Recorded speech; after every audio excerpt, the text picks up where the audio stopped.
Welcome back. In August of last year, our dear colleague Richard Engel and his wife Mary lost their beloved son Henry to a rare genetic neurological disorder called Rett syndrome. But a team at Texas Children's Hospital has hope and a way for Henry to live on. Richard and Mary, we're so happy that you're here. Hi. Thank you for having us. It's good to be here. Very obviously difficult story, but this was a nice event, and it was touching for both of us. We just came back from Houston, and the doctors there and researchers who worked with Henry decided to honor him by dedicating a balcony in his name to recognize his life, which was far too short, and also to recognize his contributions to science, which are ongoing. Our son Henry was our everything. Sweet, beautiful, and determined. Good morning, good morning. But he was also unlucky. Good morning. Born with a rare genetic disease called Rett syndrome. A single devastating typo in his genetic code robbed him of the ability to walk, talk, and control his body. It also caused numerous underlying health conditions, including impacting his breathing. But my wife Mary and I, she was the main caregiver, never quit for a moment, and neither did Henry. With regular therapies to keep his body moving and his mind active, he was making progress, learning to take a few steps in his walker and communicate with cards and a computer. When his little brother Theo arrived, he poured in love too. For most of his life, Henry was, in spite of it all, happy. Until his last few months, when he developed a new condition, dystonia, uncontrollable shaking and muscle contractions. His underlying health issues got much worse. And we appreciate you taking the time to celebrate the life of Henry Thomas Engel. Until it was too much. But Henry's journey continues. This week in Houston, at the Duncan Neurological Research Institute, they celebrated him, dedicating a balcony in his name. Our Rett syndrome research will continue to push as hard as possible to develop treatment. This is how we will honor Henry's life. Dr. Hoda Zogby, who discovered the genetic cause of Rett syndrome, believes Henry's cells hold the secrets to finding a cure. They're still using his preserved cells for cutting-edge research. Henry had no bad qualities. No, none. Zero. But the one that I thought about, and I was thinking about today, was his tenacity. He was so hardworking, and he had to do so much that a child should not necessarily have to do. But he did it, and he did it most often with a smile, and he just never gave up.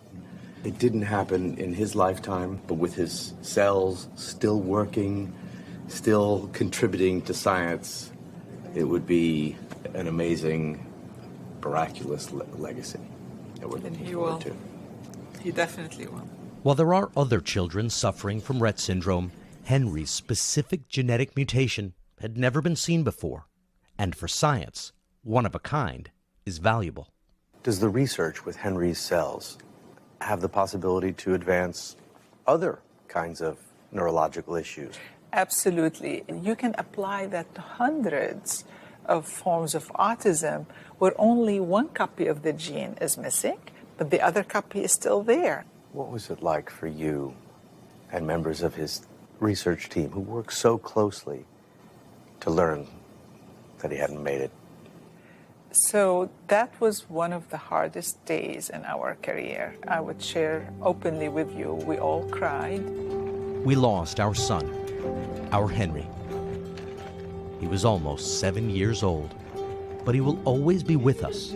And even now, he's hard at work to help other children whose lives are more difficult than they should be. Mary, Richard, so thank you for your courage to be here and to tell the story.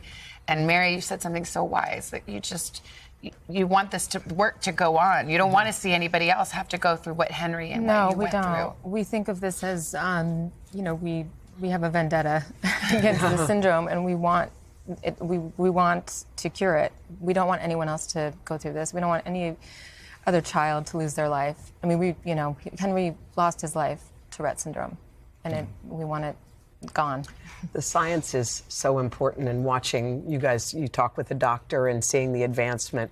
But for a lot of people, it's a child who you lost. And I was just wondering, because a lot of people have to cope with things, where's the place that you put your grief? You had an exercise that you do that I think might be helpful to others. Yeah, so I was just, this is something I'm going to start to do. I've been, long walks really help.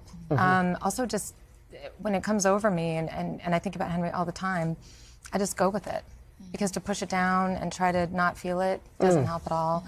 But a good friend of mine, Elizabeth, who I think is watching, she lost her daughter, and she told me about that she writes in a journal every night a letter to Caroline. And I thought that was just wonderful, so I ordered a journal. And I'm going to start to try to do that, because I think that ending my day with writing to Henry and just saying, this is what we did today, you're still part, he's still very much a part of our family. Will help. So it's evolving, I'm picking up things along the way. Sure. And he's still working for other children. Yeah. How are you doing, Richard? This was obviously tough, but it was also positive because we're trying to keep this going. We're trying to keep the fight going. There are a lot of families out there who saw our story, heard about Henry's story over the years, and we want to let them know that we haven't given up, that Henry hasn't given up on them. We're all still in this because there's a killer out there, and we're making progress, and we want to keep it up until we can settle this score, this horrible disease. Well, we're not giving up hope. We continue to tell this story. We continue to remember Henry. You two, I've said it a million times, you're my heroes. Amazing, amazing. And Mary, you are an incredible writer yourself, just like Richard, and wrote a beautiful essay for us on grief. And it is on today.com if people want to read. And also if you want to contribute to this work, the work continues for Henry. So I hope we can all be part of it. And you have been. Thank you very much. Thank you. Thank you so much. Thank you. All right, let's go over to Al. You both are doing God's work. God bless you. Hey, thanks for watching. Don't miss the Today Show every weekday at 11 a.m. Eastern, 8 Pacific on our streaming channel, Today All Day. To watch, head to today.com/allday or click the link right here.